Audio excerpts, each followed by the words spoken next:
하나님의 말씀과 함께하는 큐티 한 모금입니다. 암이라는 진단을 받았을 때 그 충격을 아시나요? 세상이 갑자기 멈춘 것 같고 귀에는 아무 소리도 들리지 않습니다. 혹은 사랑하는 가족이 위험한 상황에 처했을 때 죽음이라는 단어가 머릿속을 맴돌 때의 그 절망감, 설마 우리 집에 이런 일이 이제 어떻게 해야 하지? 온갖 부정적인 생각들이 밀물처럼 밀려옵니다. 미래가 완전히 어둠 속에 가려진 것 같은 그 순간들 말입니다. 하지만 오늘 다윗이 우리에게 전해주는 이 고백이 여러분의 어둠 속에서 한 줄기 빛이 되길 기도합니다. 함께 기도하겠습니다. 하나님, 죽음의 그림자와 절망 앞에서 두려워하는 저희에게 주님의 위로와 평안을 허락해 주시옵소서. 오늘 이 말씀을 통해 어떤 상황에서도 주님이 함께 하심을 깨닫게 하시옵소서. 예수님의 이름으로 기도드립니다. 아멘. 오늘의 말씀은 시편 23편 4절입니다. 내가 사망의 음침한 골짜기로 다닐지라도 해를 두려워하지 않을 것은 주께서 나와 함께 하심이라. 주의 지팡이와 막대기가 나를 안위하시나이다. 한 중년 남성이 간암 말기 판정을 받았습니다. 의사는 3개월 정도 남았다고 했습니다. 처음엔 절망했지만 이 말씀을 붙들고 기도하기 시작했습니다. 결국 그는 주님의 부르심을 받았지만 마지막 순간까지 평안했다고 합니다. 사망의 골짜기를 걸어도 하나님이 함께 하신다는 이 확신 때문이었습니다. 이것이 바로 이 말씀의 능력입니다. 다윗이 이 시를 쓸 때는 실제로 죽음의 위험 앞에 서 있었을 때였습니다. 사울에게 쫓기며 도망 다닐 때, 블레셋 군대와 싸울 때, 아들 압살롬의 반역을 당했을 때 다윗의 인생은 위기의 연속이었습니다. 그런데 다윗은 놀라운 고백을 합니다. 사망의 음침한 골짜기로 다닐지라도 해를 두려워하지 않을 것이라고 말입니다. 여기서 사망의 음침한 골짜기는 단순히 죽음의 순간만을 뜻하지 않습니다. 죽음의 그림자가 드리워진 모든 상황을 말합니다. 중병에 걸렸을 때, 사고를 당했을 때, 절망적인 상황에 처했을 때, 모든 희망이 사라진 것 같을 때를 말합니다.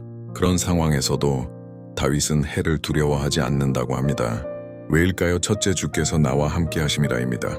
혼자가 아니기 때문입니다. 어떤 상황에서도 하나님께서 함께 계십니다. 중환자실에서도, 수술대 위에서도, 가장 절망적인 순간에도 하나님은 우리를 떠나지 않으십니다. 둘째, 주의 지팡이와 막대기가 나를 안위하시나이다입니다. 목자의 지팡이는 양을 인도하고 보호하는 도구입니다. 하나님께서는 우리의 선한 목자가 되셔서 우리를 인도하시고 보호하십니다. 지금 가족 중에 위험한 상황에 처한 분이 있으신가요? 하나님께서 그 병실에서, 그 수술실에서 함께하고 계십니다. 치료가 잘 되지 않아 절망스러우신가요? 하나님의 지팡이가 여러분을 위로하고 계십니다. 자녀가 사고를 당해서 생사의 기로에 있나요? 그 순간에도 하나님께서는 그 아이와 함께 하십니다. 미래가 보이지 않아 막막하신가요? 선한 목자이신 하나님께서 여러분을 올바른 길로 인도하실 것입니다. 한 어머니가 간증했습니다. 아들이 교통사고로 의식불명 상태가 되었을 때 매일 병원에서 이 말씀을 읽어주었다고 합니다. 하나님이 너와 함께 하신단다. 두려워하지 말아라.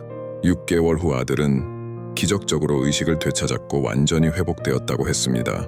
이 말씀은 죽음을 두려워하지 말라는 것이 아닙니다. 죽음의 그림자 앞에서도 하나님께서 함께 하신다는 확신을 갖자는 것입니다.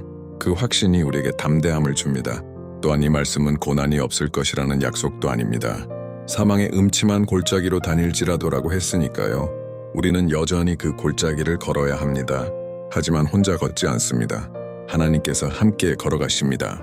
때로는 기적적인 치유가 일어나기도 하고 때로는 하나님께서 다른 방법으로 역사하시기도 합니다. 하지만 어떤 경우든 하나님의 함께 하심은 변하지 않습니다. 오늘 여러분이 어떤 골짜기를 걷고 계시든 하나님께서 함께 걸어가고 계십니다. 그분의 지팡이와 막대기가 여러분을 위로하고 보호하고 계십니다. 마무리 기도를 드리겠습니다. 선한 목자이신 하나님, 사망의 음침한 골짜기 같은 상황에서도 저희와 함께 하시는 주님께 감사드립니다. 두려움과 절망 대신 주님께 대한 확신과 평안을 허락해 주시옵소서.